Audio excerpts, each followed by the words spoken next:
upgrades.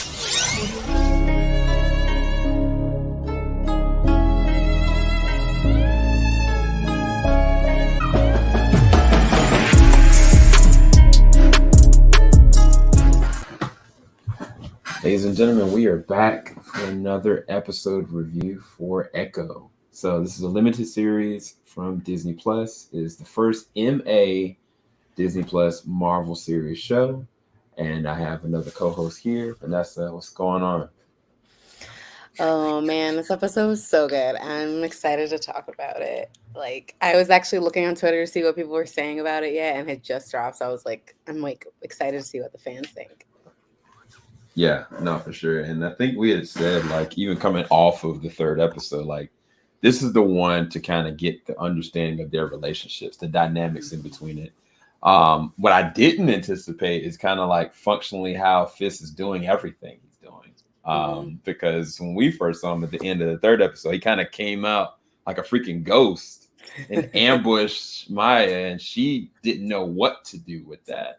But this episode has some of the most emotionally resonant moments that I was really surprised by, and at the same exact time terrifying, because you really don't know what Fist is capable of, and if it isn't something that he can control, then what does he do with it? And I think that is the embodiment of Maya in so many different levels. But I guess we can go ahead and unpack it. So from the very beginning and the opening of the shot of this, like Fist kind of like approaches her, and we don't really know what he wants to do.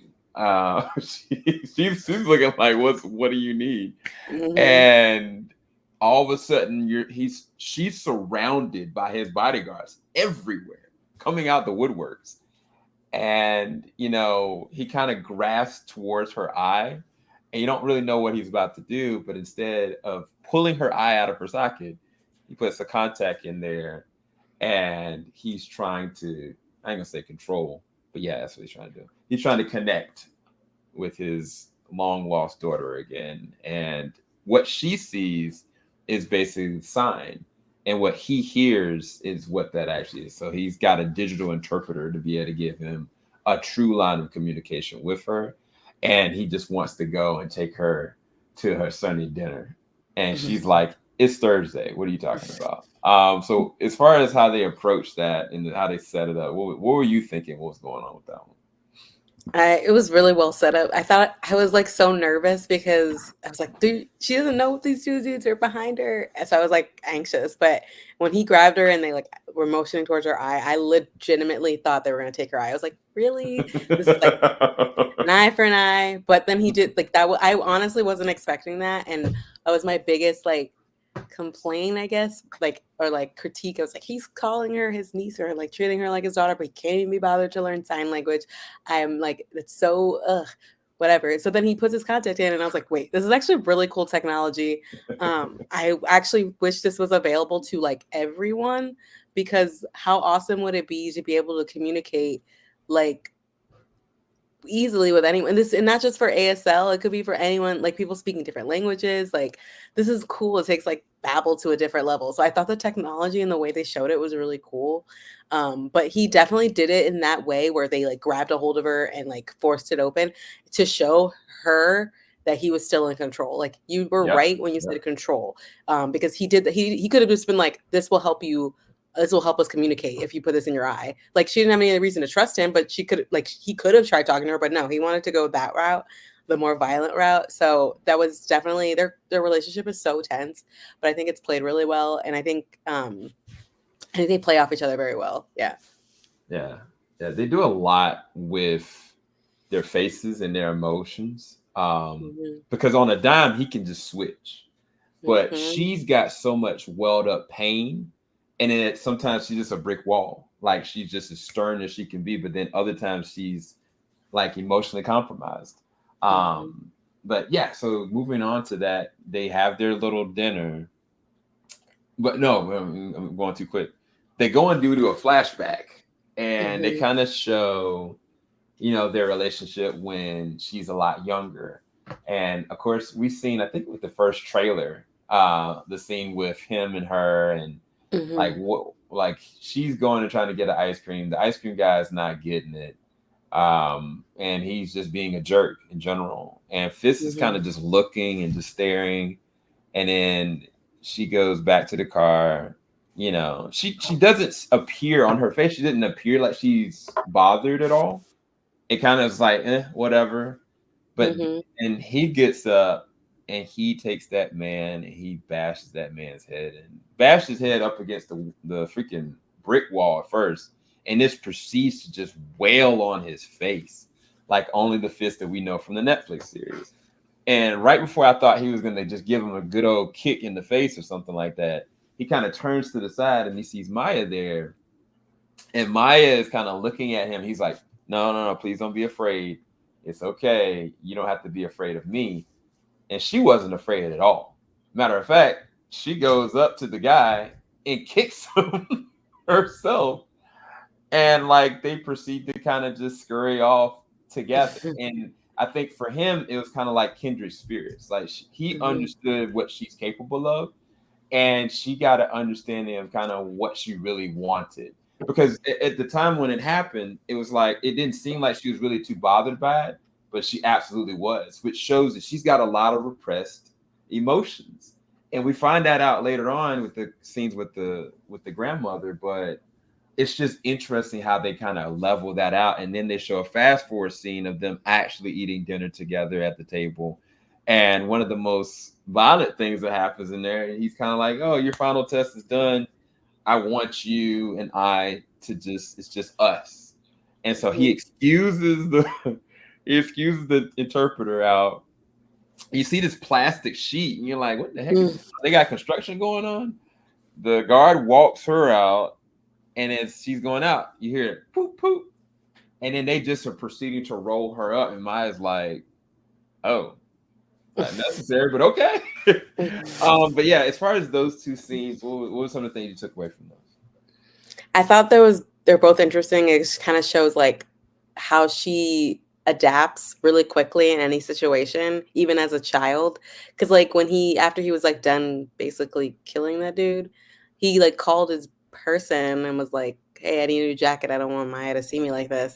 And then he like sees her and like I think obviously she hear like well she didn't hear that, but she was like knows that like this is my new dad person, Mm-hmm. like maybe she didn't seem angry, so maybe this is her way of like showing him that she was okay with, like she wasn't scared, so I can do it Yeah. too.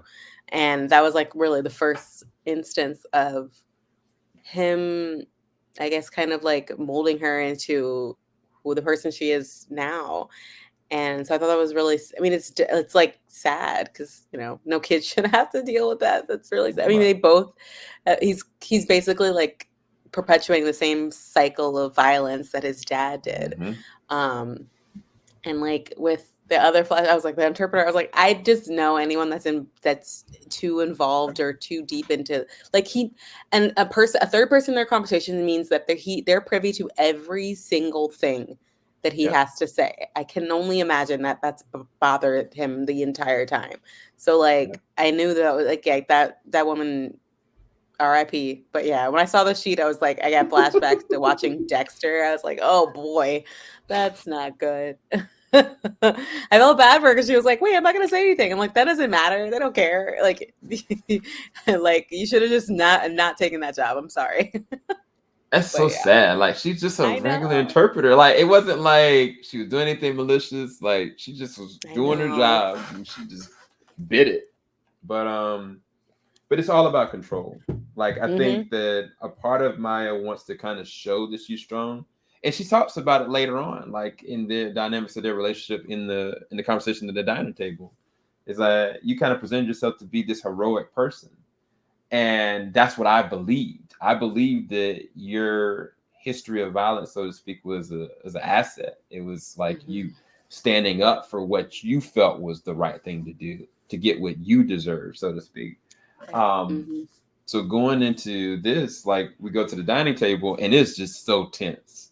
Because he's like, hey, here you go, here's some wine, here's this, here's that. First thing she does, pour out the wine. She's like, I ain't drinking this. Mm-hmm. You're not No. gonna drug me just because you feel lucky enough. Mm-hmm. And Mm-hmm. she gets some club sodas and he's like, what happened to the wine? She's like, well, this is all right. Let's eat this. Then to the next corner, like they bump and accidentally drop a knife. She's looking at him, he's looking at her. He grabs the knife first and then just kind of gives it to her slightly like, I'm not afraid of you. I think all of that is all a power play. He wants to make sure she understands, yes, you got to drop on me this one time and you shot me, you thought you killed me, but I'm not afraid of death and I'm not afraid of you. I think that ultimately the whole entire thing was that. But I think in some sick way, he also really does look at her like somebody that he is protecting to be his daughter, so to speak. I don't know. I don't understand him. I really don't. I don't think you're supposed to understand a sociopathic psychopath like him. But even kind of like his relationship with Vanessa, it was just as warped and messed up. And it's kind of like even with her, like he's sitting there in front of this woman that absolutely shot him in the face justifiably for what he did to her dad. And yet the whole entire time, he's never saying to her, you know what? I apologize for killing your dad. I needed to do this. He never went that route, which shows you, much like the sign. And she brought it up. She's like, you never took time to even learn the sign. That shows how much you care about me. And it was just so many different threads of their relationship that they did in just dialogue. And I thought it was really masterfully done. But I don't know, did you pick up anything from the dinner scene in their conversation? Yeah. I mean, I thought it was great. It was awkward in the best way, because he's a sociopath. He's a narcissist. I don't think those type of people can actually really love anyone. I don't know. But he wants to control. Like, but they get like it's like familiarity is like it's a control thing, and I think that's so interesting because I think he cares about her. I don't know. He's just so he's kind of insane. Like he's so quick to anger and he snaps from one thing to the other. And it's just like, it is deeply unsettling. It's why I love his character so much. But I also have a question. I didn't see her, like the scene where she shot him because I assume that happened on Hawkeye. Did she shoot him in the I thought she shot him in the actual eye, but did she like graze him? Because he seems to be bounced back fine. So is technology that good? So that's the thing. I think that's the crux of this, is that she shot him point blank in the eye. Okay. And I think he absolutely lost his eye. But for whatever reason, I guess it just, I don't know. They haven't really showed how he survived it, but that eye is absolutely a prosthetic. Each time that he's uncovered it, it's kind of like lit up, and it just does. It's not a real eye. Which I love that they did that, because if they want to use him more later, they absolutely can without changing or breaking character at all. Right. But it makes him more sinister because I don't know. I do think in whatever way he cares about her, maybe loves her in his way. But it's all out of the wrong reasons. It's all out of control. Like literally. Yeah, I was gonna say, like, I think he just wants someone to like pass his empire onto when he eventually dies. I don't think he actually, or maybe it's just more control. Like, I don't know. It just doesn't seem so strange, but it's so well done. Even though if I can't figure it out, I still enjoy watching it. Yeah, you know what would be interesting is to see like if like the Vanessa came back and like what she feels about all this. And I'm serious, because I mean, like at the end of Daredevil season 3, it was kind of like you have two choices. You can either be with Vanessa or not. Make your choice right now. But I think it'd be very fascinating if he did have Vanessa in his life. Would he want to have that pseudo family? Like, I've got my heir, I've got my queen. Like, it would be very interesting to see those kind of conversations, because he doesn't have anybody else really at this point. So, but yeah. So at the end of the dinner, he gives her ultimatum, like, look, you ain't kill me, I ain't kill you. I think you still love me. Meet me on the plane. I hope you're there. I'm gonna be staying up at the casino. Basically giving her another ultimatum, like, if you want to find me and get froggy, meet me there. If not, meet me on the plane. And Maya's conflicted. Like from that point, she's real conflicted. And she goes to her uncle, talks to Henry, and Henry's like, "You had dinner with this man?" And he's so messed up. And we didn't know this, that he basically was like, "That man has ended everyone that I know. And he kept me basically like a slave. Like I didn't have a choice. I was trying to get out." And Maya's, to her rebuttal, is like, "Why didn't you try to help me? Why'd you leave me alone with the monster?" And I think that's the worst thing ever. Like you have like a situation where maybe you got one parent that is abusive, the other parent is like trying to figure out what to do about it. And the child kind of grows up like, "Why did you leave me in this situation?" That's basically what she's kind of presenting to Henry. It's like, you knew Yeah. what this man is capable of. Why didn't you save me? And he basically Right. kind of broke down to her in the most emotive way. Like, ultimately, I was scared. Yeah. And at the time, I didn't know what to do. But he, unlike Fitz, he apologized. He's like, "I am so sorry." Fist, that the whole entire time, he never apologized. He's like, "I know you wanted to kill me. I know you did this. I know you want this. I got it." It's all about somebody else as opposed to ownership of himself.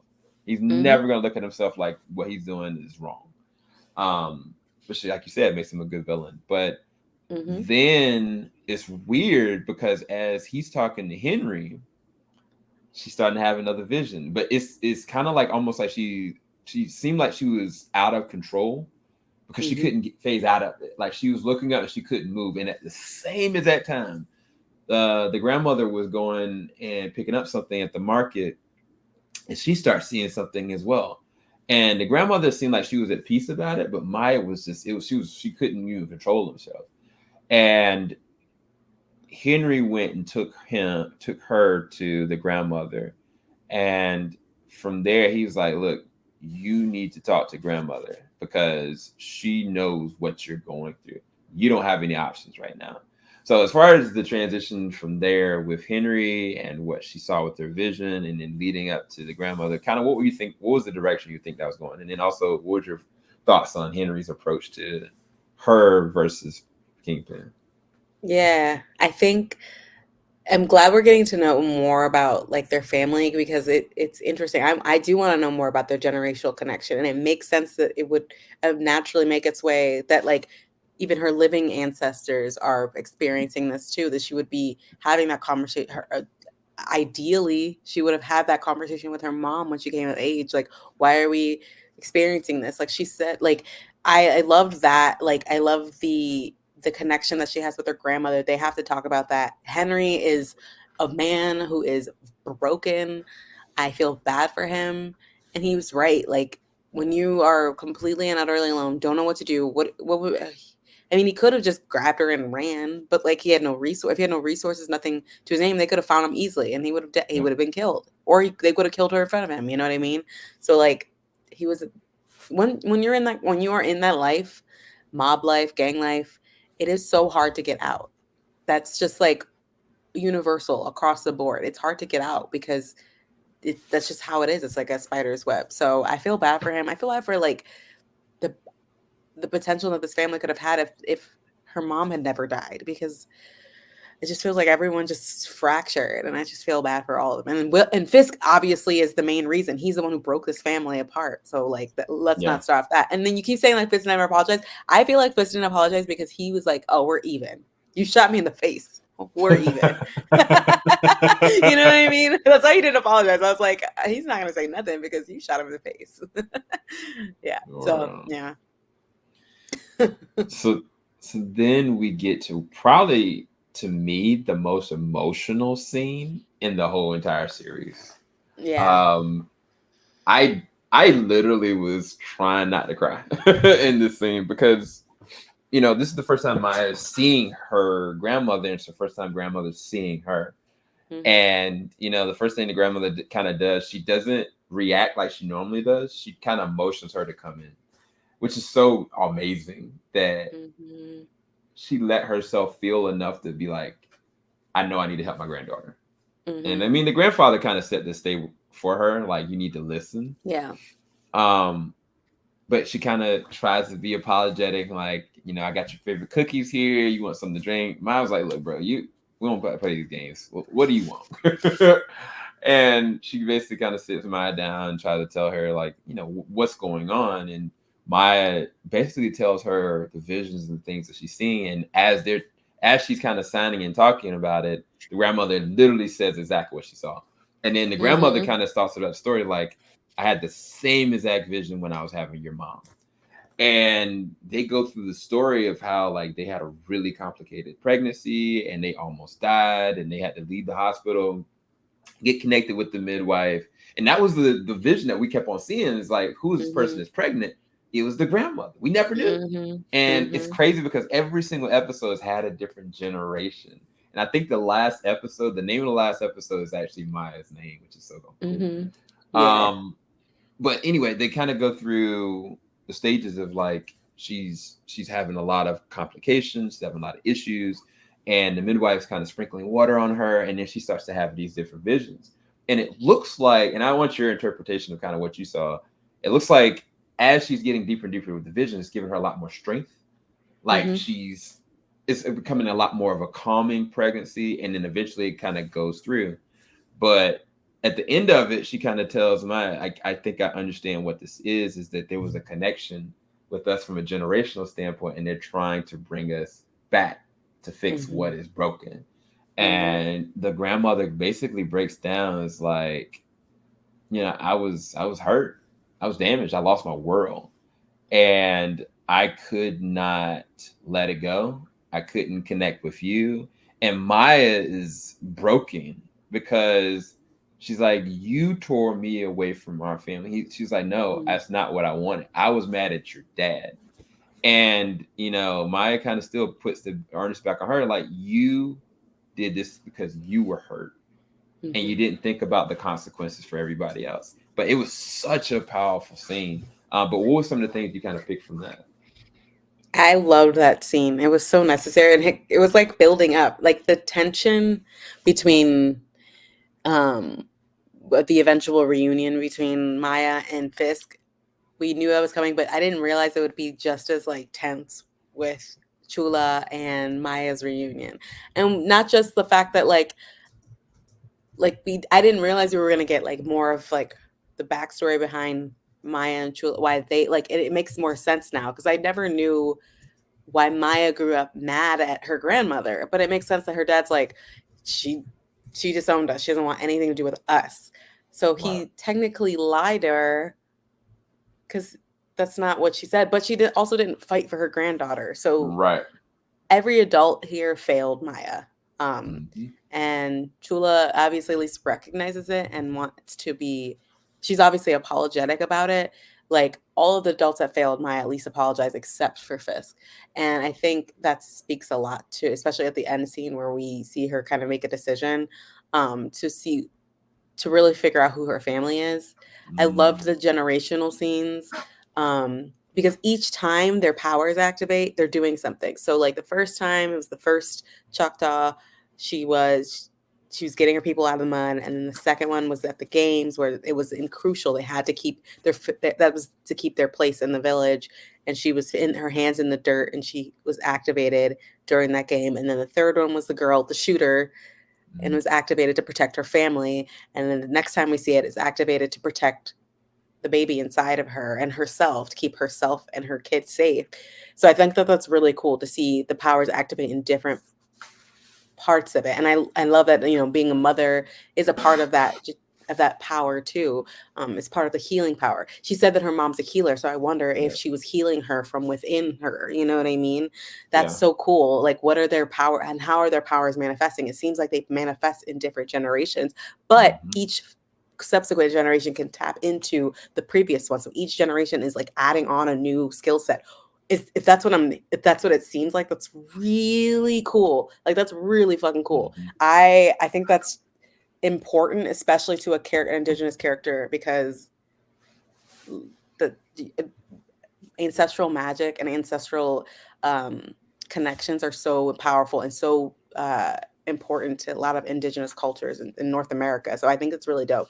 Um, I was getting very emotional. I literally thought to myself, I was like, what if I had a bad relationship with my abuela? I couldn't even, like, my abuela and my mom's mom and I have such a good relationship. My abuela and I have such a good relationship. And I just like, but then I was like, I don't have the best relationship with my dad's mom. So I was like, I understand. I get it. Like, I get a lot of Maya's pain.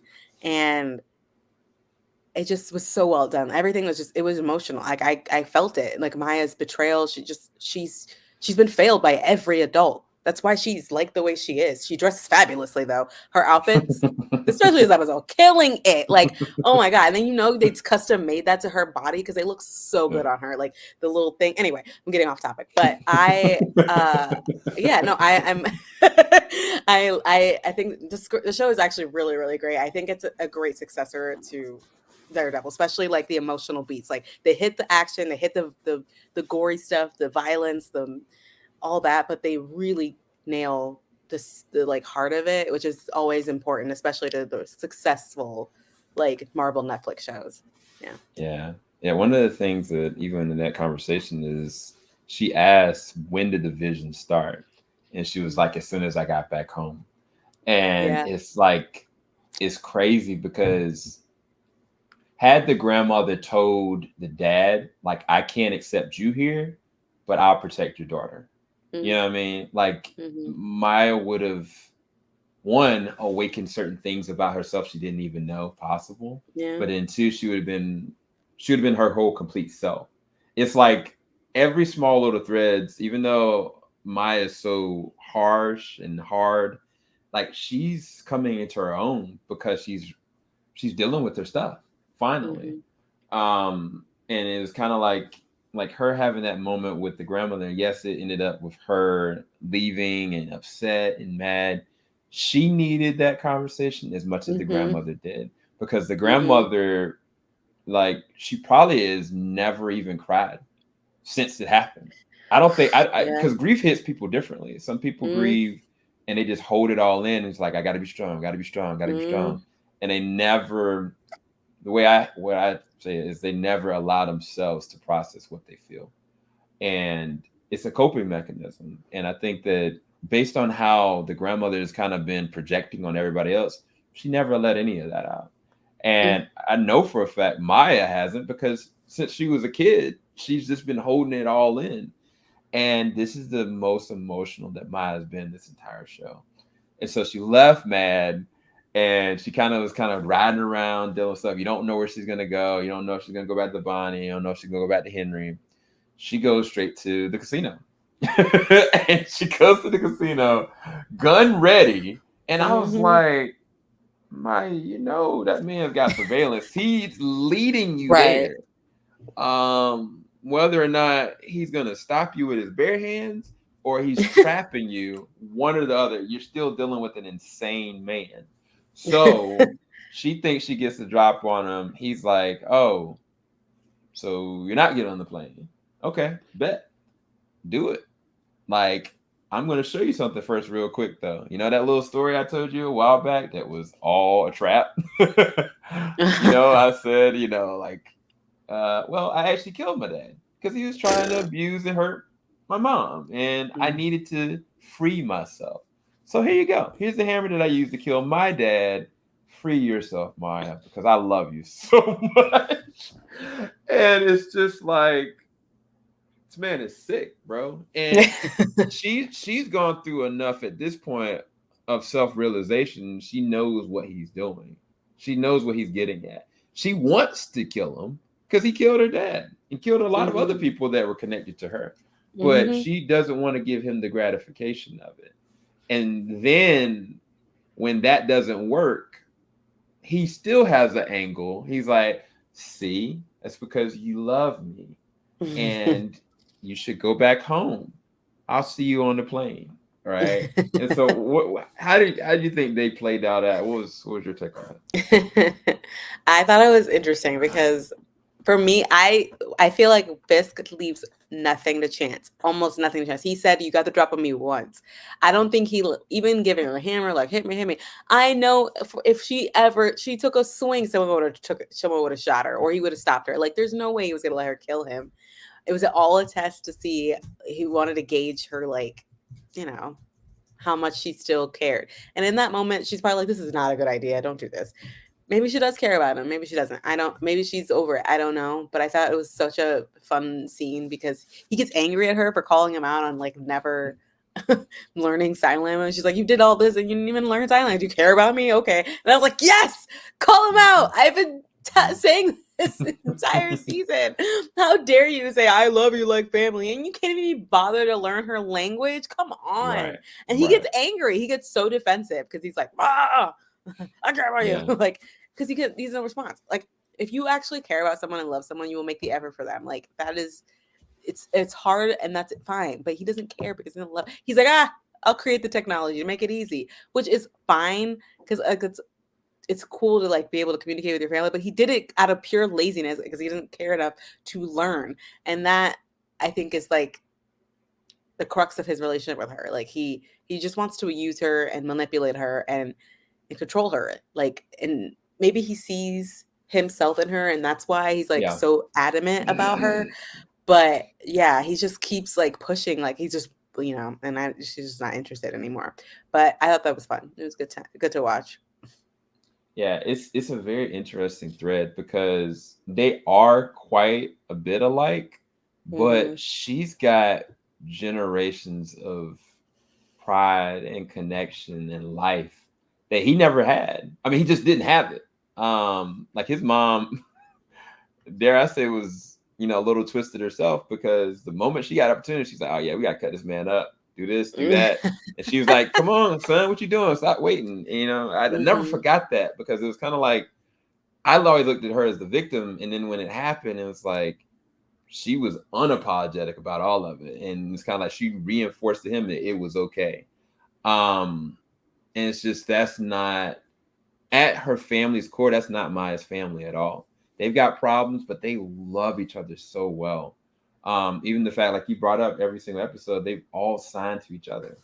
And Mm-hmm. even with Maya is not around or not, like it's a level of respect and love that Fist just never had. And that's gonna be the crux that's gonna break their relationship ultimately. It wasn't the bullet. It's gonna be that family. I'm Mm-hmm. scared because the end of this was like, okay, well, Maya has this opportunity. Like she's conflicted. She's trying to comprehend what's going on. Now the grandma's doing something on the side. She's kind of like, making something. I was like, okay, she's making a Superman suit, making it for her granddaughter. And it's funny because she's gonna get the metal and the technology from the grandfather, but then the suit from the grandmother, and it's Yes. just gonna I be so freaking love. dope. Um, so it's interesting to see where that's gonna go. But then Maya, as she's kind of processing, thinking about everything, it looks like she's leaving the town, but then like it goes and shows to the airport and Fist's guard's like, yeah, I don't know where she's at. She ain't here. And I don't think she's coming. And Fist just looks around and he's like, in his head, he's like, I had her. What is going on here? And he's pissed. He looks like he was Mm-hmm. about to break through the freaking plane to get out of there. And then that's how the episode ends. And so I don't know. I thought that was a perfect touch to the ending on a cliffhanger note because they could Mm-hmm. have ended it in some violence where it's been like, okay, now he's gonna take the war to her. Like, no, like show him hurt. Show him that all this time the control didn't amount to nothing and he doesn't know Mm-hmm. what to do about it. So he's gonna resort to what he knows, which is violence. Yep. Who's gonna die in the process? I don't know because mine needs some help. Bring Daredevil to the town or something because she needs some help. But kind of, what was your final thoughts on how they close out the episode? I thought, I mean, I knew she wasn't going to, I don't know. I just knew she wasn't going to go back to him. Or if she did, it was going to be her own plan. But this makes sense. I think she had to reconcile like her conversation. This is really like there's parallels between her conversation with Fisk and her conversation with grandma. She needed both to really start healing because she has built up so much anger at all these people and has had no conversations with them. It's just violence or ignoring their existence. And she finally just needed to talk it all out. And like that scene where she was just like kind of like at the lake just thinking, I knew she wasn't going to go back to him. And of course he's angry because he thought he's so smug. He's like, oh, I got her. I have her. But he doesn't realize that like she's while she's been in Tahoma, she's been healing. Like she's been yeah, she's been healing. And it's something that she hasn't been able to do since she left. So I think it's fun. It's a good way to end off the episode. Yeah, I'm worried about Biscuits. We saw him, we glimpsed him this episode, but I'm worried. I'm worried that he's gonna make a reappearance just to die. Biscuits is in there 2 episodes. Well, I don't know. Let's take a vote real quick. Who do we think of the family is gonna die? I mean, it might not be any of them. It might be they might give a wholesome Disney Plus, like everybody made it out alive, but No, I don't think so. Who do you got? Who you had your best on? Based on this episode, I moved the uncle forward, just because he's like, I'm lonely. I just feel like he might die like the sacrificial death where he sacrifices himself for Maya or something. He's already talking about how he has lonely, has no kids, no wife, nothing. So he's like, he's got nothing to lose. He can die. I could see one of the grandparents going. I don't see it being the grandmother. But I don't know. We'll see. But yeah, I do think if we're gonna lose anyone, I think it's gonna be Uncle.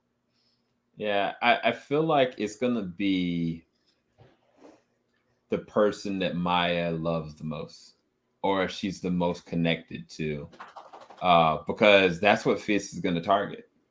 Mm-hmm. That's how he rolls. Like he targets like the heart, and if that's true, it's the grandmother. I hope it's not the grandmother because that would break my heart. I could see it being Henry. I could see it being Uncle. I could see it being Biscuits just because. But I don't know. I don't know. It's not gonna be Bonnie because that would be spiteful. Straight up. Right. I don't think it'll be her either. If it's just all Bonnie in front of Maya, I would be like, nah, bro, don't do that. No, you didn't do that. They're the only ones that haven't had an actual real breakdown conversation. I know. Like, hopefully we'll have it in the final episode. Yeah. If she lives, God. So yeah, I'm gonna put my vote to, like you said, either the grandmother or Henry. If they do Bonnie, I'm gonna be actually. That's spiteful. That's too bad. But anyway, guys, final rating for this episode. I think it's one of the best ones. I think this is an A to A plus for me. I don't really have that many negatives with it. I mean, even if it didn't have a lot of like action, I thought it was really impactful. It gave me an emotional reaction as well. But what would you grade this episode? I think I'd give this one an A plus. I think it's probably my favorite of the episode because it was good. It just had everything, a lot of heart, and the Fist conversation, just really good stuff in this episode. So yeah. All right, it's that time of the plug it. Okay. All right, you can follow me at Vanessa Shark on Instagram, Twitter, everything, whatever. I have a website, vanessashark.com. I also write for Multiverse of Color. I have some interviews coming. Yay, bye. I was literally about to say, perfect. You killed it. Anyway, but no, you did a good job, bro. We're going to go until episode 5. We got one more episode to go. Thank you guys so much for watching. Like, subscribe, hit the bell button. We got a lot more content coming. Trust. Bye. Falling out the top of I can see the skyline. 50 mile radius on my timeline. Ain't nothing on my mind.